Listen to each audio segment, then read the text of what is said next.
औज़ु बिल्लाहि मिनश्शैतानिर्रजीम बिस्मिल्लाहिर्रहमानिर्रहीम। अस्सलाम वालेकुम दोस्तों, मैं हूं मोहसिन रज़ा और आप लोग देख रहे हैं 24/7 teachers online YouTube channel. Class चल रही है हमारी ह्यूमन रिसोर्स मैनेजमेंट की और आज उस सीरीज का 20th लेक्चर है। दोस्तों, उम्मीद है आप लोगों को ह्यूमन रिसोर्स मैनेजमेंट की ये सीरीज पसंद आ रही होगी और आप यकीनन इससे कुछ ना कुछ सीख भी रहे होंगे। तो आज की क्लास शुरू करने से पहले हम एक बार क्विकली समराइज करते हैं कि हमने अपनी पिछली क्लास के अंदर क्या पढ़ा था। दोस्तों, पिछली क्लास के अंदर हम लोगों ने बात की थी ह्यूमन रिसोर्स प्लानिंग प्रोसेस के हवाले से। हमने देखा कि ह्यूमन रिसोर्स प्लानिंग और स्ट्रेटेजिक प्लानिंग के अंदर क्या फर्क है। इसके साथ ही हमने आखिर में देखा कि human resource management information system क्या होता है और इसके क्या फवाइद हासिल होते हैं किसी भी ऑर्गेनाइजेशन को। दोस्तों, आज की क्लास भी हमारी जो है वो बहुत अहम क्लास है और ये आपकी एग्जाम पॉइंट ऑफ व्यू से, अगर मैं आपके क्विज़ की बात करूं तो उस हवाले से भी बहुत अहम क्लास है। अगर मैं आपके मिड टर्म की बात करूं तो उस हवाले से भी बहुत अहम क्लास है। और वैसे भी जो आज की क्लास है, अगर आपका मिड टर्म ना भी हो तो आपकी प्रैक्टिकल लाइफ के अंदर भी जाके आज की क्लास जो है वो काफी कारआमद साबित होने वाली है। तो आप इन कॉन्सेप्ट को जरूर सीखिएगा और इनको अजबर कीजिएगा, क्योंकि आपकी प्रैक्टिकल लाइफ में भी जाकर ये चीजें आपको फायदा देंगे। हम बात करेंगे जॉब एनालिसिस की। हम देखेंगे जॉब स्पेसिफिकेशन क्या होती है, जॉब डिस्क्रिप्शन क्या होती है, जॉब इवैल्यूएशन क्या होती है। हम देखेंगे कि जॉब एनालिसिस कब और क्यों जरूरी होता है और आखिर के अंदर हम देखेंगे uses of job analysis information के उसके क्या क्या यूजेस या क्या क्या इस्तेमालात होते हैं। तो first of all we need to understand the definition of job analysis कि जॉब एनालिसिस होता क्या है। Systematic process of collecting all the information about a specific job, including the skill requirement, roles and responsibilities, and the processes in order to create the valid job description. कि job analysis से मुराद ये है कि हम सारी information को collect करें किसी भी एक जॉब के बारे में, कि उसके लिए कौन कौन सी रिक्वायरमेंट्स की जरूरत होगी, उसके लिए कितनी क्वालिफिकेशन की जरूरत होगी, उसके लिए बंदा जो है जिसको हमने हायर किया वो कौन कौन से रोल्स को परफॉर्म करेगा, उसकी रिस्पॉन्सिबिलिटीज क्या होंगी। तो इसके जरिए हम एक वैलिड जॉब डिस्क्रिप्शन बनाएंगे। अब जॉब डिस्क्रिप्शन क्या है, आज की ही इसी क्लास में मैंने आपको बताया कि 3 बहुत अहम concept regarding the job analysis that is known as the job description, job specification and the job evaluation, ये भी हम देखें। तो first of all we have seen the job specification कि जॉब स्पेसिफिकेशन क्या होती है। Job specification is a document that outlines the qualification, skills, attribute, characteristic required for a particular job.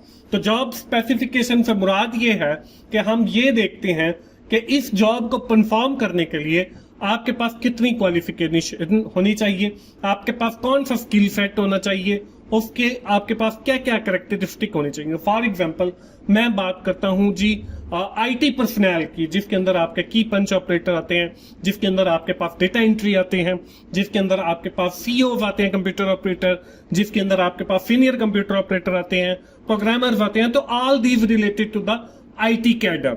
अब जॉब स्पेसिफिकेशन क्या होगी कि हम ये कहते हैं कि हमें डेटा एंट्री के लिए, हमें कंप्यूटर ऑपरेटर के लिए एक ऐसा कैंडिडेट चाहिए who have qualified the graduation, जिसकी ग्रेजुएशन होनी चाहिए। Along with that he must have the diploma of computer science about the 6 month, कि उसके पास जो है वो 6 मंथ का जो है वो डिप्लोमा होना चाहिए कंप्यूटर का।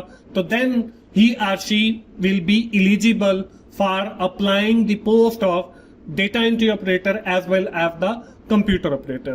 तो ये हमने देखा कि इसकी क्वालिफिकेशन क्या है और इसके लिए कौन सी स्किल्स या एट्रीब्यूट हमें चाहिए।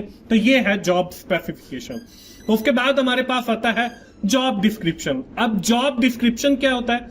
Job description is a written document that provide an overview about the job title, responsibilities, duties, reporting, relationship with the job.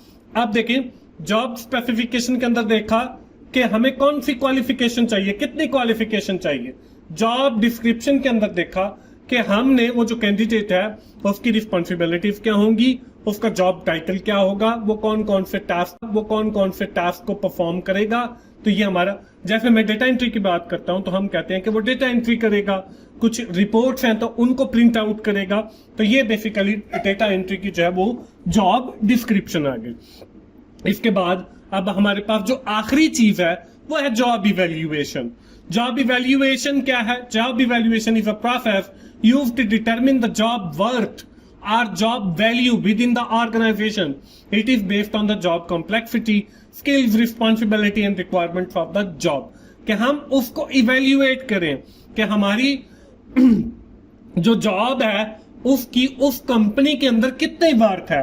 Let's suppose अगर मैं जुडिशरी की बात करूं तो हम ये कहते हैं कि इसमें जो मेन जो पर्सन्स हैं उसमें हमारे पास जुडिशियल ऑफिसर्स आते हैं, तो उनकी वर्थ जो है वो सबसे ज्यादा है। तो ये हमने जॉब को इवेल्युएट करने के बाद रिजल्ट्स निकाले। उसके बाद हम कहते हैं जो है वो हमारे पास ऑफिशियल्स आते हैं, जिसमें स्टेनोग्राफर्स हैं, जिसमें हमारे पास रीडर्स हैं, जिसके अंदर हमारे पास आईटी कैडर के लोग हैं क्लास को। तो ये इस तरीके से पूरी एक चैन है। आफ्टर इवेल्युएटिंग अ जॉब तो हम फिर डिसाइड करते हैं कि किस बंदे की कितनी वर्थ है। ये है दोस्तों बेसिकली फर्क job specification, job description, job evaluation. इनको आप अकबर याद कर लें क्योंकि ये आपको प्रैक्टिकल लाइफ में भी काफी हेल्पफुल रहेंगे। और आप अगर किसी टेस्ट की तैयारी में जाते हैं तो वहां पे भी मैनेजमेंट साइंसेस के हवाले से ये आपके पेपर के अंदर आ भी सकता है। इसके बाद हम अगली स्लाइड के ऊपर चलते हैं और आज की क्लास हम अपना दूसरा टॉपिक देखते हैं, when job analysis is performed. कब जॉब एनालिसिस जो है वो परफॉर्म किया जाता है। तो यहाँ पे when new job are created, जब किसी भी कंपनी के अंदर न्यू जॉब्स क्रिएट की जाती है, चाहे वो आपके टेक्नोलॉजी से रिलेटेड हो, चाहे वो आपकी किसी डिपार्टमेंट से रिलेटेड हो, तो जब भी कोई न्यू जॉब क्रिएट की जाएगी तो उससे पहले उसका जॉब एनालिसिस किया जाएगा। और जॉब एनालिसिस के अंदर हमने देखा कि जॉब स्पेसिफिकेशन बताई जाएगी, जॉब डिस्क्रिप्शन बताई जाएगी और जॉब इवैल्यूएशन बताई जाएगी। तो when a company create a new job he must be conduct a job analysis regarding the job specification, job description and the job evaluation. इसके बाद हमारा जो सेकंड स्टेप है, when the organization is founded or needed, कि पहले तो ये था कि कंपनी ने कोई न्यू जॉब क्रिएट की, उसके से लिए उन्होंने जॉब एनालिसिस किया। अब कंपनी ने कोई न्यू जॉब क्रिएट नहीं की है बल्कि उनको कुछ और एम्प्लॉयज की जरूरत पड़ गई है। तो उन्होंने देखा कि अब कंपनी को और एम्प्लॉयज की जरूरत पड़ गई है, तो इसके लिए भी वो जॉब एनालिसिस करते हैं और देखते हैं कि किस पोस्ट के लिए जो है हमें कितने पर्सनल की जरूरत है, कितनी हमें वर्कफोर्स चाहिए। Created complete information about the job to be perform is collect through job analysis. तो फिर वो सारी जितनी भी इंफॉर्मेशन है वो जॉब एनालिसिस के थ्रू जो है वो कलेक्ट की जाती है। इसके बाद तीसरे नंबर के ऊपर है when the organization need to job redefine, कि जब कोई भी कंपनी जो है वो किसी भी जॉब को रीडिफाइन करती है। फॉर एग्जांपल पहले एक क्लर्क होता था जिसको हम जूनियर क्लर्क का नाम देते थे या सीनियर क्लर्क का नाम देते थे, तो वो क्लर्क की जो है सारे काम करता था। अब उसकी जगह जो है वो कंप्यूटर ऑपरेटर ने ले लिया।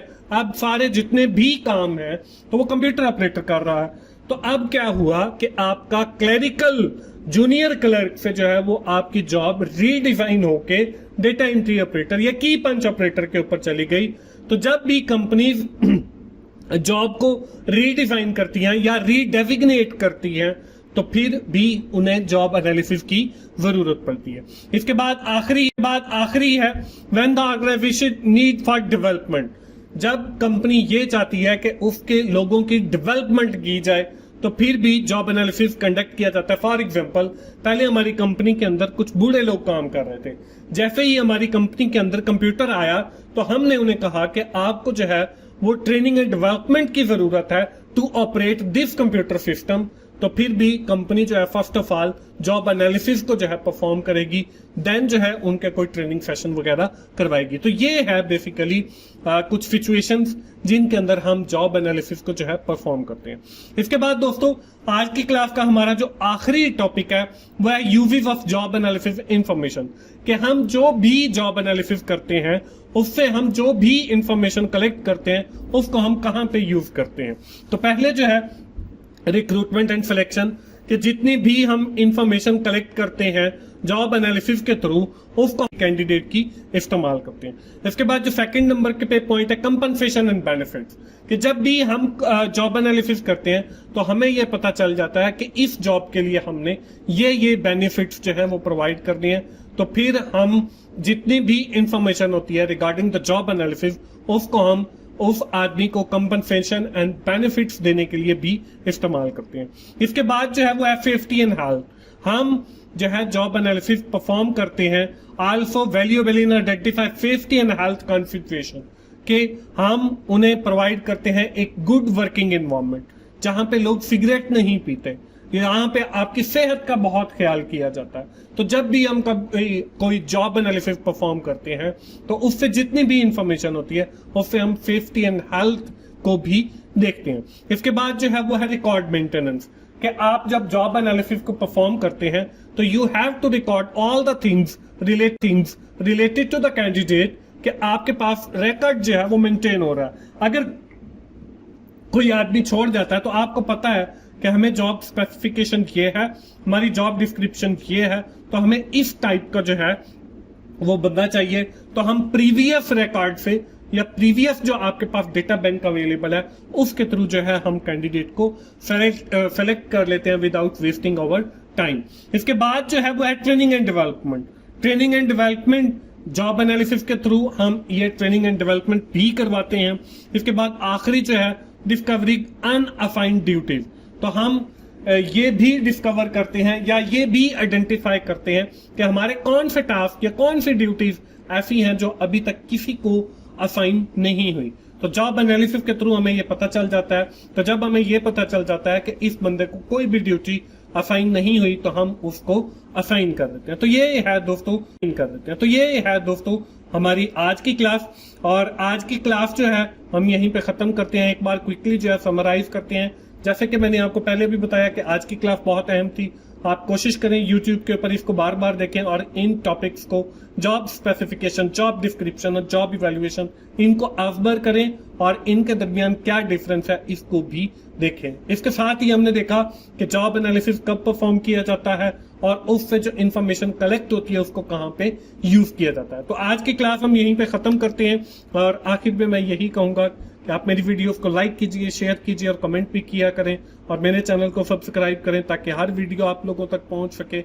मिलते हैं अगली ह्यूमन रिसोर्स मैनेजमेंट की क्लास में। उस वक्त तक के लिए अल्लाह हाफिज।